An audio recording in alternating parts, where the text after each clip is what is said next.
Please silence your other communication devices, such as your cell phone or your desk phone.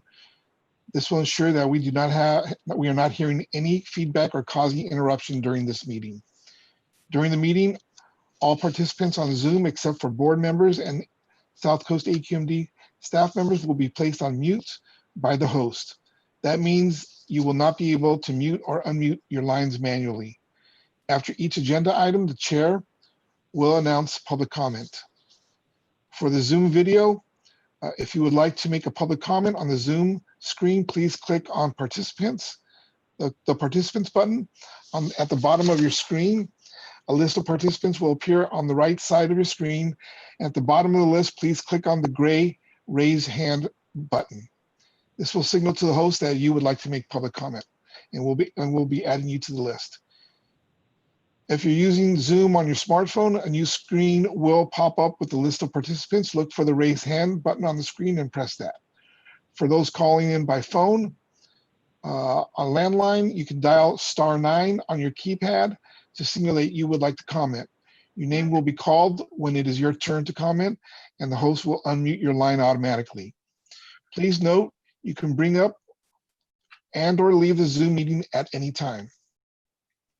Please adhere to the speaker time limit. Please treat others with courtesy and civility and respect during this public meeting process. Rules prohibiting use of signs or posters remain in effect for video participation. Profanity, discriminatory comments, or obscene gestures are prohibited. Disorderly, unruly, and aggressive behavior that infringes upon the rights of others or disrupts the good working order of the meeting is also prohibited. Any violation of the above rules can result in your mic being muted, your video being shut off, or you being dropped from the call or the Zoom meeting lines. Thank you very much. Thank you, Derek, for those comments. And we'll call the meeting to order now. This is the Legislative Committee for the South Coast Air Quality Management District. The first thing on our agenda are the updates from our consultants. We'll move first to the federal updates, and we will hear from, I believe, Dave Remy of Cassadine Associates. Dave, good morning. Good morning, Mayor Mitchell and members of the board. Quick update in addition to our report. The House and Senate are out of session now on 24 or 48-hour notice to return, pending coming back to in session in mid-September. The business is, of course, the next COVID package. The major issues that are in dispute are unemployment insurance, which has lapsed, assistance to state and local governments, which is a high priority for the House bill under Speaker Pelosi, the next round of direct payments, and liability protection for businesses and institutions, which is a priority of Senate Majority Leader McConnell. The California delegation has been active on the special districts issue, Representative Garamendi, Senator Harris, and others, and we're hopeful that as a package is developed, assistance for special districts, which obviously would include AQMD, is included. And that concludes my update. If you have any questions on that, what's pending, or on my report, I'll answer them. Thank you. Okay, any questions for Dave Remy on the report? I do not see any raised hands, so we'll move on to Common Group, and we have Gary Hoitzma on the line this morning. Good morning, Gary. Go ahead, please, with an update on your report. You're muted, I believe. Can you hear me now? Yes, there you go. Thank you. Thank you. I'm going to focus my report on transportation reauthorization and infrastructure. You know, these are two big bills in Washington. We're trying to follow what's happening on these things. And there's not been too much new to report since we last talked back in June. The House has passed an infrastructure bill that includes the transportation reauthorization. It's a very partisan, Democrat-only bill pretty much, and it was voted through that way. So it's not been considered as a viable vehicle right now for anything this year.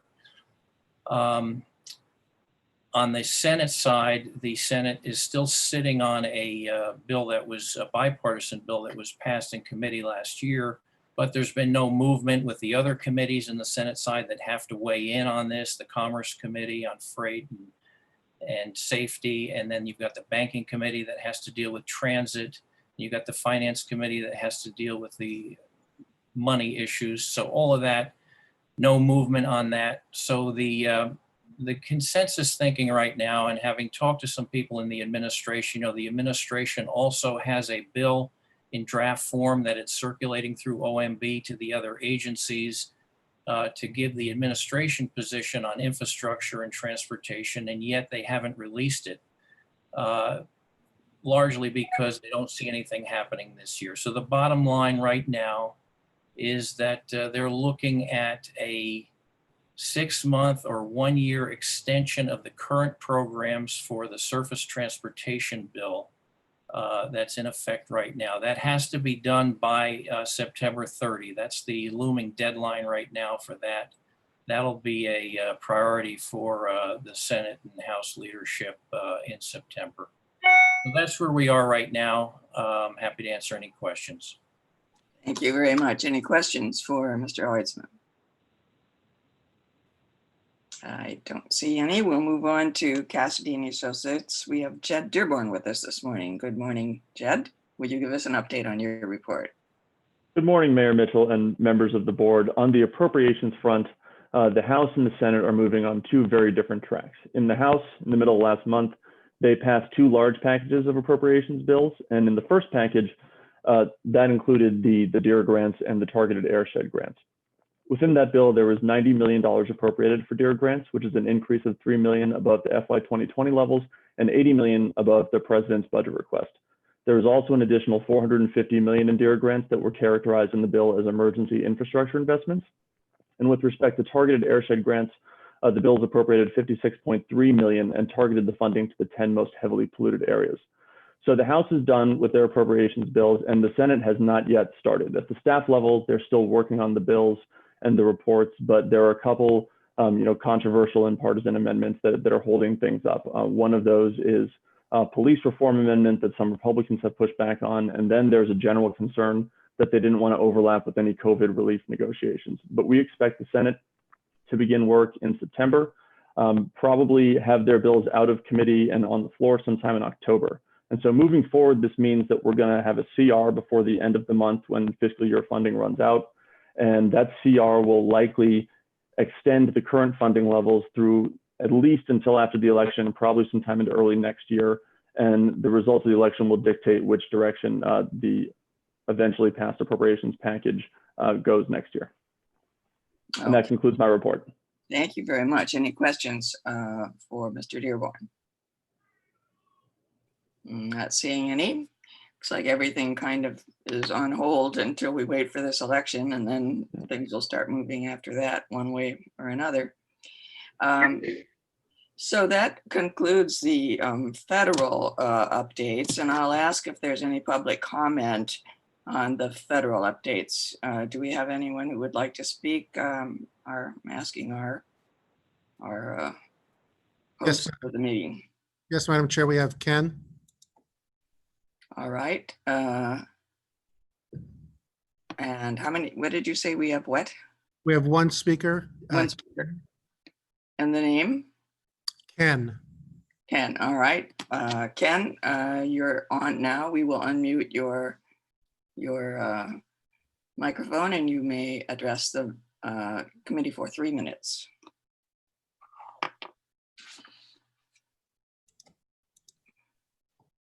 Are you there? You may have to unmute yourself as well.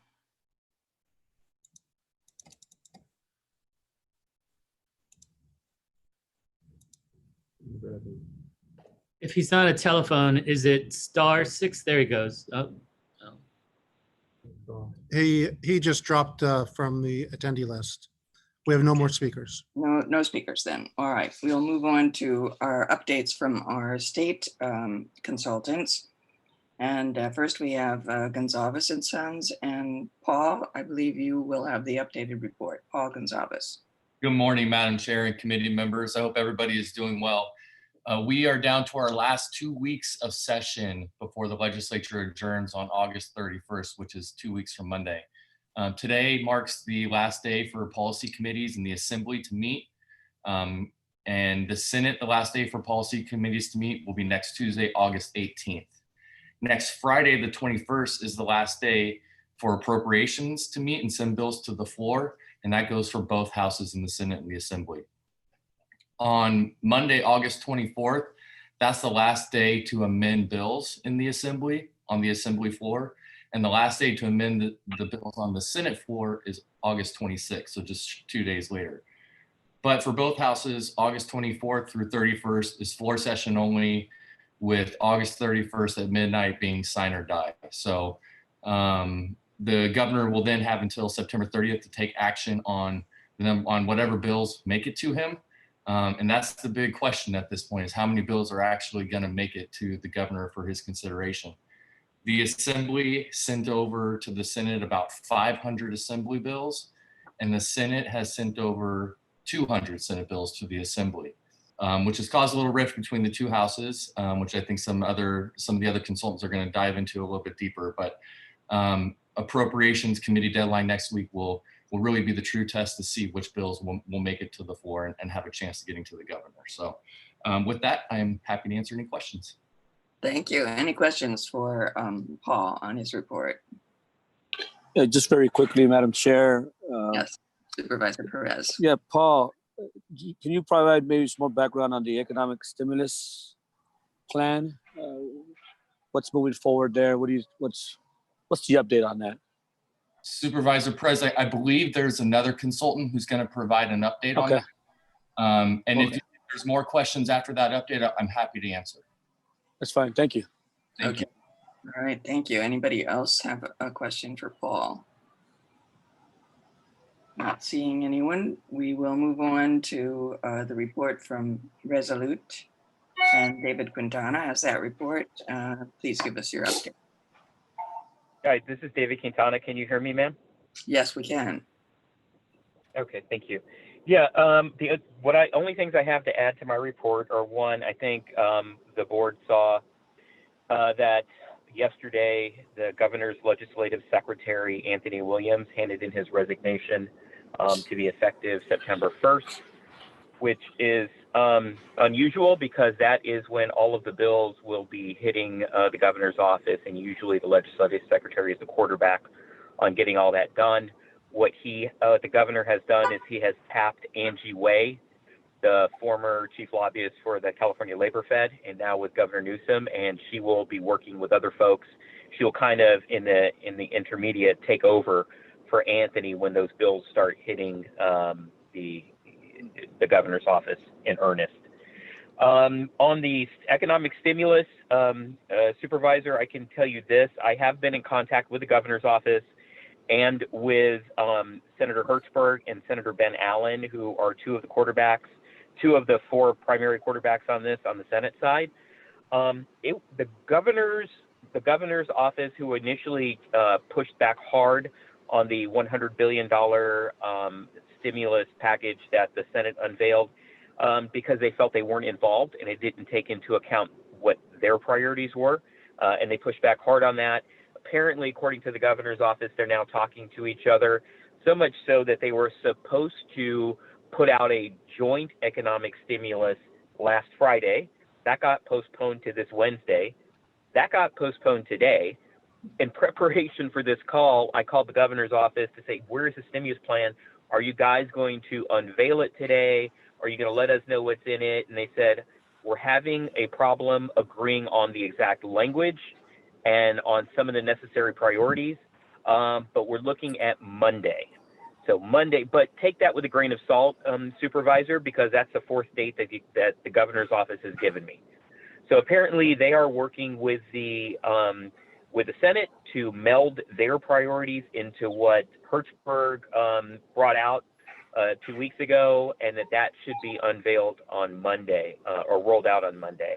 That is the last I have, and after I'm done, if other consultants want to weigh in on that, they're more than welcome.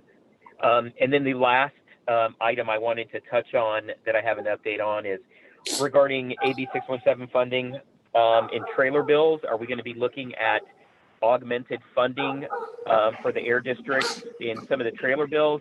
I spoke with the Pro Tem's office as of last night, and they told me they don't see anything in increased GGRF or AB617 funding in any of the trailer bills right now. Essentially, they told me, dude, we are so far in debt in this state. You guys got what you got. And we don't see anything happening in any trailer bill. That's of last night. That can change. We'll stay in contact with them, but I wanted to give it to you straight as to what I heard last night. And that's all I have, ma'am. Okay, thank you very much. Any questions of David on that report? Do any other consultants want to weigh in on the economic stimulus package? Okay, seeing none, we will move on to California Advisors. Ross Buckley has the report from California Advisors. Good morning, Ross. Morning, Madam Chair and members. Thanks for allowing me to provide an update this morning. I wanted to highlight a couple of things this morning. First being the inter-house tension that has occurred since legislators returned to Sacramento in the last couple of weeks. I'm sure you've seen a little some news articles about it. The legislature had to delay their return by 2 weeks in mid-July. They were planning on coming back mid-July, but had to push that to the end of July, given the surge of COVID cases and safety precautions. So they had to push their return to Sacramento 2 weeks later. That on the back end only gave them about 5 weeks to finish the second half of their legislative year, where houses that got out of the first, their bills that got out of the first house go to the second house, and that's generally a month and a half long process to get those bills through. So very condensed timelines. What that has forced members and committee chairs to do was to put pressure on members to limit their bill packages again. As we mentioned in May and June, they got a first round of, hey, we need to cut down bills because we just don't have enough time to deal with all the bills that were out there. Second round of that was done a couple weeks ago. Knowing that they only had about 5 weeks before that end of session, August 31st deadline. As Paul mentioned earlier, about 200 Senate bills got referred to committees in the Assembly, and about 500 Assembly bills got referred in the Senate. This makes somewhat sense when you consider that there's 80 Assembly members and 40 senators. But what you saw when they returned was Assembly members saying in policy committees very publicly that they weren't going to vote on the other house's bills because their own bills were not being set in different policy committees in the other house. All this tension led to the speaker and the pro tem canceling committee hearings for a couple more days, only tightening that deadline as they kind of sort through priority bills and the inter-house friction associated. With policy committees wrapping up in the next week or so, all attention is moving to the Appropriations Committee. The somewhat dreaded Appropriations Suspense hearing is next Thursday on the 20th. We expect to see another round of bills being held by the fiscal committees on fiscal concerns and not having the money, the state not having the money. This is a time of year when there's generally some inter-house tension between fiscal committees and what gets held and what gets passed for the kind of a final vote. We'll see if this round sets off some more sparks, which it could set up a very exciting last week of session up here in Sacramento. Lastly, want to report on two bills with a lot of hard work from AQMD staff. SB 1099 and SB 1185, which were the bills related to backup generators, were part of those bills that were not set for a policy hearing. Once they got to the second house, staff and the lobbying team were able to work with the committee chairs and committee staff to really educate them on kind of the harmful impacts of those bills. And they recognized that, and so they did not set those for a hearing. With that concludes my report, and happy to answer any questions.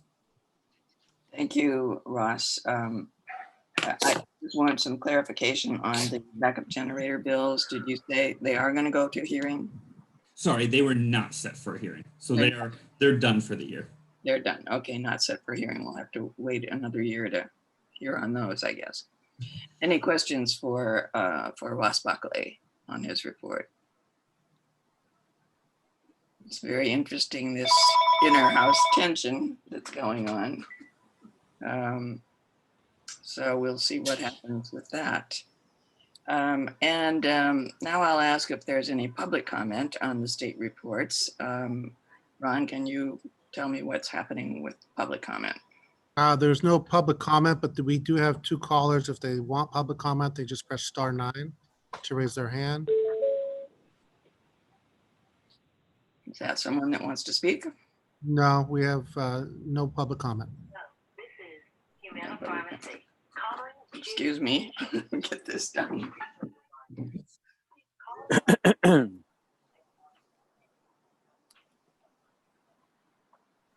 Sorry. Because I didn't want everyone to hear what Humana Pharmacy was going to say to me. Anyway, okay, no public comment on that. And so we'll move on to the next item on our agenda, which is an update on the voter district authorization for clean air. I think Derek has the report on that. Yes, ma'am. Thank you very much. No update from last month. What I like to recommend is that we take this item off since our bill died, or we try to get the bill introduced and it didn't get introduced.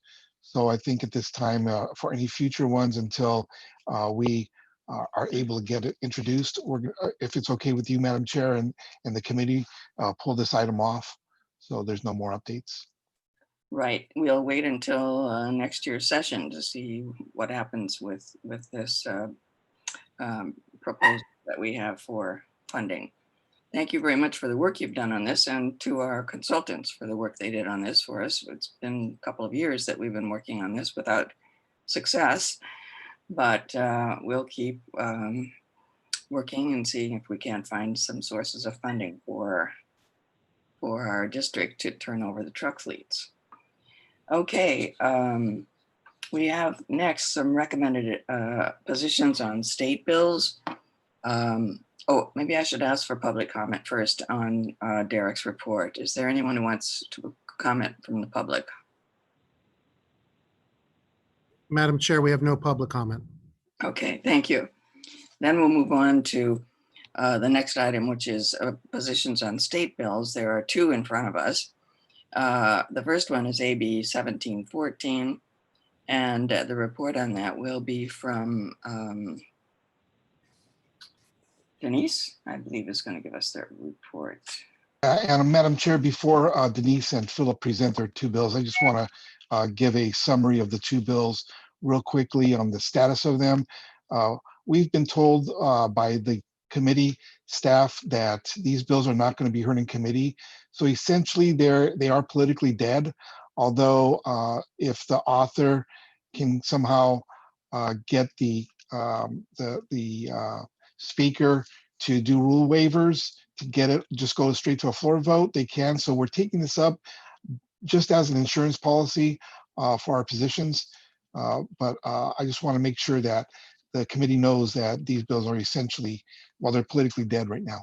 All right, and I'll turn it over to Denise. But as I understand it, you want us to take a position on it in the event that they are revived and so that we're ready. Is that correct? That's correct, ma'am. All right. Madam Chair, may I ask a question of Derek? Yes, Supervisor, go ahead. Have you had a chance, I assume you have, Derek, touch base with the authors of these bills? Are these bills a priority for them?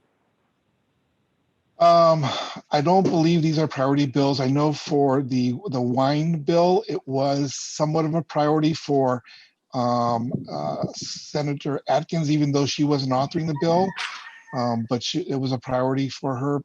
But to be honest with you, we're not hearing that they are priority bills for the authors. Okay. Just wondering, because if they are a priority, then there is a slight chance that the rules will be waived and they'll be heard on the floor. If they're not a priority because they have other bills that are a priority, then they're not going to go anywhere. But it's worth a try. Yeah, and you knows well as any of us do, because you spent your time up there, is that it could be a priority 1 minute or not a priority 1 minute, the next one is a priority. So things are fluid up there. So we'll see what happens. Great. Okay, thank you. Thank you for that. And now Denise Peralta Gali will give her report on AB 1714.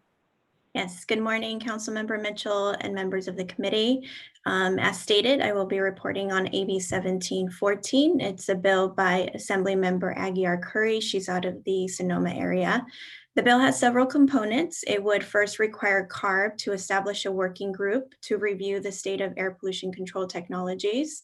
It would also require air districts in the adoption of a rule or issuance of a permit on winery fermentation tanks to include various findings, including impacts to quality, style, sanitation, and marketability of wine. It would also require CARB to allocate $1 million to UC Davis for a study that makes recommendations on options for addressing air emissions from wine fermentation tanks. And lastly, clarify that the bill does not apply to a district that ordered the installation of air pollution control equipment on winery fermentation tanks prior to January 1st, 2019. It's sponsored by the Wine Institute. It does have some opposition, including CAPCOA, Coalition for Clean Air, my apologies, American Lung Association, and other environmental and health organizations. Staff recommends an opposed position because the bill undermines rulemaking authority. That concludes my report, and I am happy to answer any questions. Thank you. Thank you, Denise. Any questions about this bill? I have one question. Part of it, this bill requires CARB to allocate $1 million. Where does that $1 million come from? Would that be appropriated by the legislature or? Yes, upon appropriation. Okay, the legislature will appropriate it and then CARB would award it to UC Davis. I see. Correct. Okay, any questions for Denise on this? I do. I have one question. Yes, Vanessa Delgado, thank you. Good morning. Sorry, I joined late this morning. I noticed that the other bill had a list of folks who opposed and supported, and this one didn't on the staff report. I was just curious if we did have a complete list of support and opposition. We have a complete list of opposition, and I would be happy to add to the list of supporters. I will also defer maybe to Philip Crabb. I know he worked on the analysis for this bill. Philip, do you have maybe the major supporters or opposition on this bill that, some major organizations have a position on it? Right. I probably can't list all of them, but. Yeah, well, currently, since this bill is actually a 2-year bill, but it did have some amendment changes. So the committees do not have an updated support and opposition list. I think as Ms. Peralta Gailey had stated, we know that, the Wine Institute and Wine Entrance are mostly in support of this and are pushing this. And there is more, some of the environmental folks and air districts, the CAPCOA is on the opposition. I'm not aware of others specifically. I'd be happy to provide an additional list. It's not on the analysis as Mr. Crabb indicated, but I do have a letter in front of me, a coalition letter that lists the opposition on the bill. Okay. Would you provide that to committee members then? I will. It's the American Lung Association, California Environmental Justice Alliance, Coalition for Clean Air, Central California Asthma Collaborative, Central Valley Air Quality Coalition, Environment California, Sierra Club, Regional Asthma Management and Prevention, Leadership Council for Justice and Accountability, and Earth Justice. And also CAPCOA, Bay Area Air Quality Management District. And so that's the opposition that we have on file. That's the opposition, right? That's correct. That's what you mentioned. Wow. Just if I could, I don't feel comfortable voting on this one. I just feel like I don't have a complete picture of it. And I know the authors, and I'd just like to get a sense of what their intent was more deeply, and we don't have a list of supporters, so it's hard for me to have a complete picture on it. especially if we don't know that this is even going to move forward. So we don't have an opportunity to talk to them about it if, so I personally don't feel comfortable voting on this one at this time. Okay, thank you for that, Senator Delgado. Any other questions? Madam Chair, maybe to help Senator Delgado, would you entertain a motion to continue this item and just watch where it plays? Yeah, that makes a lot of sense to me. I doubt this one will rise to priority. It doesn't sound like it will, but so that makes a lot of sense to continue the item. If that's a motion, I'll second it. All right. I want to ask staff whether is that problematic at all, because you think this might change. We're not sure it will change. I guess we could just take no position this time. That's what would happen if we continue it. But even continuing it, it'll just die, right? And so it wouldn't come back to us. Well, as Philip mentioned, that this is a 2-year bill. It's going to be a 2-year bill. So it's going to carry into next year. I think they have until the end of January to get it out of the policy committee. So we'll see. We'll see what happens on it. I don't have a recommendation on how to move forward. I mean, I go along with what Senator Delgado said and just hold it over. Hold it over to the next Ledge Committee meeting. Then and we'll take a look and see what happened to it in the meantime. We'll definitely know, if it gets out by next Ledge Committee meeting, but we're gonna have a very short window to get a letter over to the governor if it does get out. Okay. Madam Chair? Yes, Supervisor. Yeah, so I agree with Vanessa as well as Joe. There's no reason for us to take a position on this when we don't even know where it's going to end up. I think that if we just continue it, that's fine. And let's wait for next year. If something all of a sudden happens where this bill moves for whatever reason or another, then I think at that point we chime in and start looking for amendments. I also don't understand why the author would present such a controversial bill without talking to the organizers like Leadership Council and others that are part of environmental justice groups. So there's got to be more between the lines here, and there's just not enough analysis. So I would just say let's continue the item as well. I would agree with that. Okay, we have a motion from Senator Delgado to continue the item, and a second from Councilmember Buscaino. And so I will ask for a roll call vote, please. Is there any other discussion? Okay, then a roll call vote, please. Mayor Mitchell, I would just recommend that we take any public comment if there is any on this one. Before the vote. All right, yes, of course. Is there any public comment, Ron? There is no public comment. Okay, then we'll call for the roll on the vote. Dr. Burke, Yes. Councilmember Buscaino, Yes. Senator Delgado, Yes. Supervisor Perez, Yes. Supervisor Rutherford, Yes. Chair Mitchell. Yes. Motion passes 6-0. Okay, thank you for that. And we'll move on to the next item, which is SB 662, authored by Robert Archuleta. And we will have a report from this bill from Philip Crabb. Go ahead, Mr. Crabb. Thank you. Good morning, Madam Chair and committee members. This bill would revise the definition of transportation electrification to include the use of renewable hydrogen when used as a transportation fuel in fuel cell electric vehicles. SB 662 would also set a progressive standard for the decarbonization of hydrogen transportation fuel that mirrors requirements for the decarbonization set for electricity under SB 100 De Leon from 2018, in order to ensure that renewable hydrogen investments are at least as clean as those in battery electric technologies and become progressively cleaner at the same pace as the electrical grid. State law requires the PUC to direct electrical investor-owned utilities to invest in the electrification of the transportation sector and are required to invest hundreds of millions of dollars in those programs, basically to accelerate widespread transportation electrification. However, no such programs exist for the state's gas utilities with respect to funding infrastructure projects to distribute for zero emission type technology for renewable hydrogen transportation fuels. This bill would allow gas IOUs to invest in distribution infrastructure for hydrogen transportation fuel to accelerate that electrification of the transportation sector in a more hybrid way in California. Overall, this bill is in line with South Coast AQMD's mission to protect public health and reduce criteria pollutant and toxic emissions, promote clean technology, and attain federal air quality standards within the South Coast.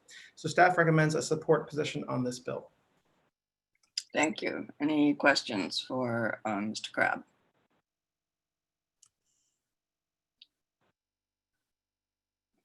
Okay, any discussion on this? I'd like to make the motion to support, Madam Chair. Second.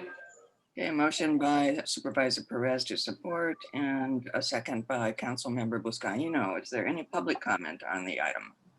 Yes, Madam Chair, we have Harvey Eder. All right. Harvey, you have 3 minutes.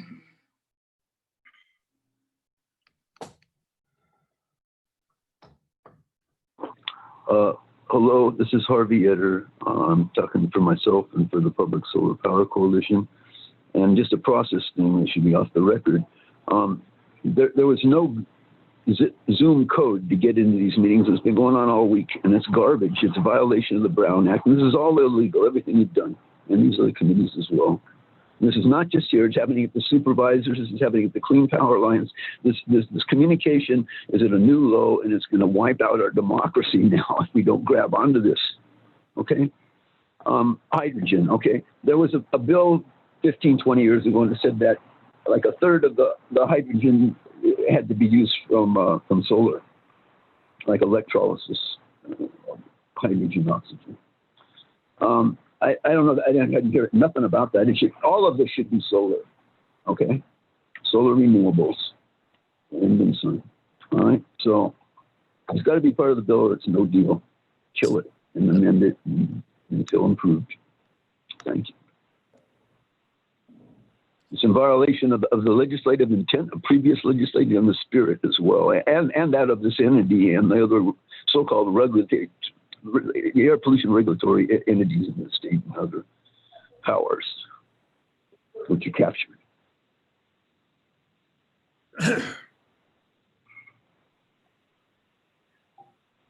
Thank you, Mr. Eder. I believe that is still part of the bill, that hydrogen makes up 33% of the energy requirement. Is that true, Mr. Crabb? I read this bill correctly. I believe that's still in that bill.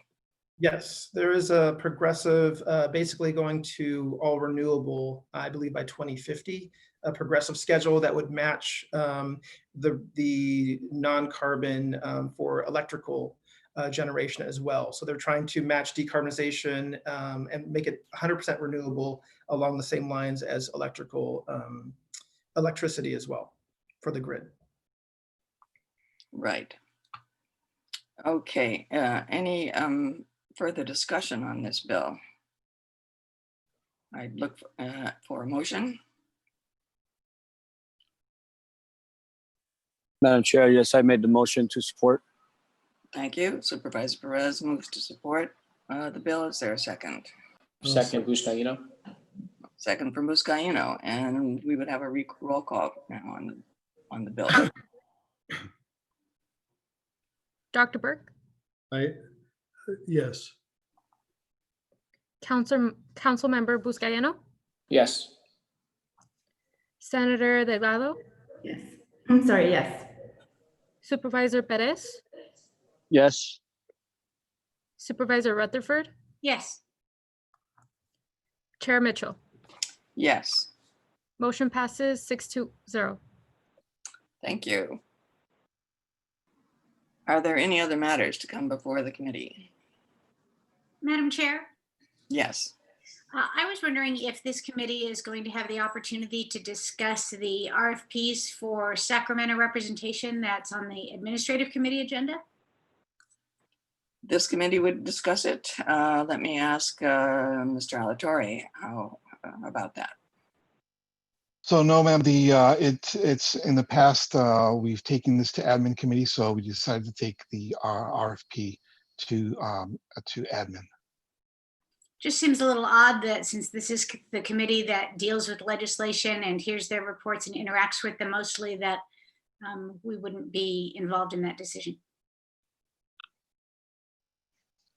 Well, we would welcome any committee members to attend the admin committee and speak at the time that this comes up. That committee will be meeting after this one. Although we're only putting out an RFP, I guess what you would like is when that responses come back that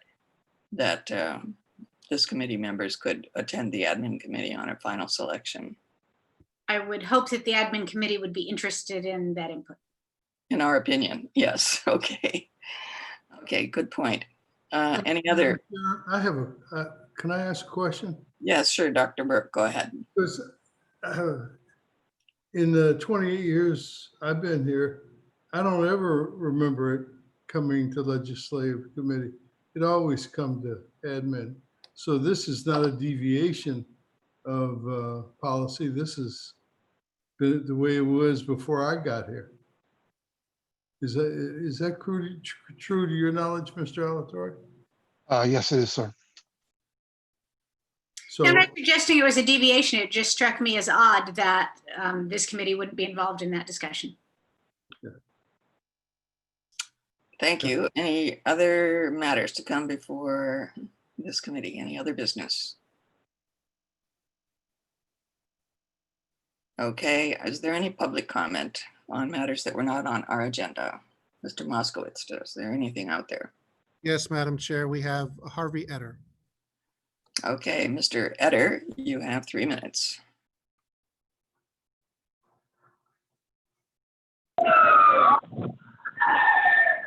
Excuse me, I had an ambulance coming by. I'm on the street. Okay.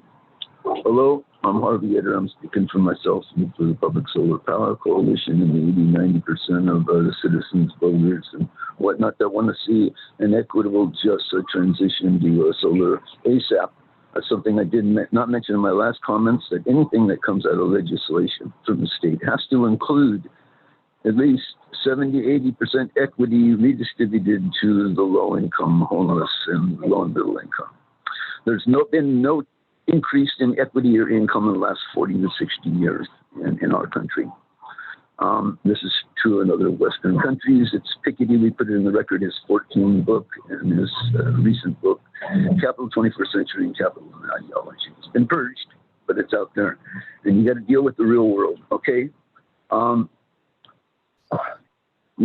The numbers on this renewable, okay, this is a vector. This is climate, okay? This is SARS-3. We have merged SARS-2 is 34% death rate from bats to camels, okay?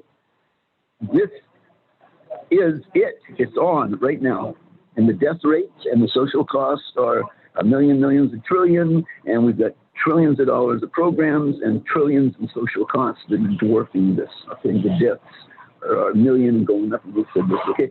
The so-called is being spread through vector, through viruses, bacteria, and fungi, and it's being put through the so-called renewable natural gas from feedlots, sewage treatment plants, and whatnot, and landfills. 70% of human antibiotics goes into feedlots, and you're spreading this in the system. You didn't have to report the deaths in California 2 years ago, and that's going on right now. And you've got going from 3 to 30% natural gas renewable. Okay, the Arctic's melting. That's natural gas, man. You guys are pushing the wrong stuff. You don't know. You got to look at the gestalt. We had 6 extinctions, incorporating all that in the records. 100 exhibits we put in. It's all incorporated here. We're litigating. We're getting purged, and you're continuing to purge us and rational science and reason. And you hear words from Biden, you heard words from Greta, and they said they want the real world. They said, watch out for tipping points. Well, we got tipping points. On page 3 this week, and the journalist said that underneath the ice from the Arctic is melting. It was over 100 degrees in Siberia a month ago. It's on. It's now. We got to deal with it.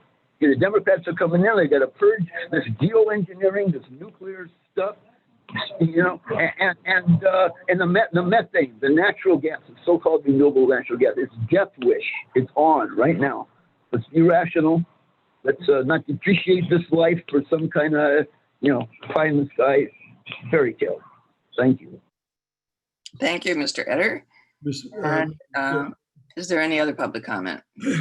May I respond to Mr. Etter? Yes, of course, Dr. Burke, please. Harvey, just in case you didn't know, I've been in Siberia when it was 90 degrees, and that was 20 years ago. So that temperature increase is not out of the norm in the summer in areas of Siberia. But I do have interest in pursuing what you said as it relates to natural gas's role in the diminishing of our ice cap. Is there anybody from staff who can comment on that?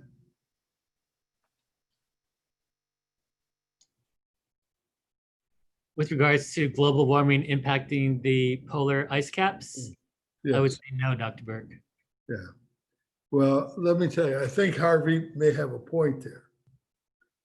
And, you know, I'd hate to think that we're rowing so hard on the boat on one side and throwing our gains away on the other side.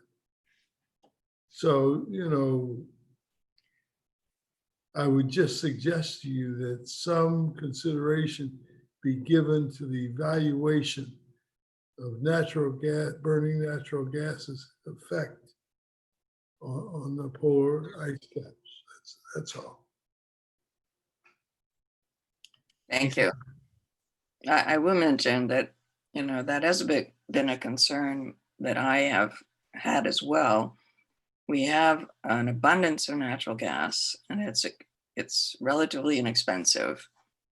And when I've met with natural gas folks from the industry, I've asked them, what is the future for natural gas? How can we use it in a way that has the least impact? And natural gas can be converted into hydrogen. And then that is a useful clean fuel. But renewable natural gas then has one step better than that, because that can be used to convert into hydrogen, and it's from a renewable source. So, but how do we get to the renewable part of natural gas? That means, you know, organic conversion. So anyway, I've been looking at that and exploring it as well over the past few years. And I don't know that we have a really good solution, but the bill that we supported this morning is moving in the right direction, I think, for the future. So anyway, I'll just make those comments. Anybody else want to comment on that?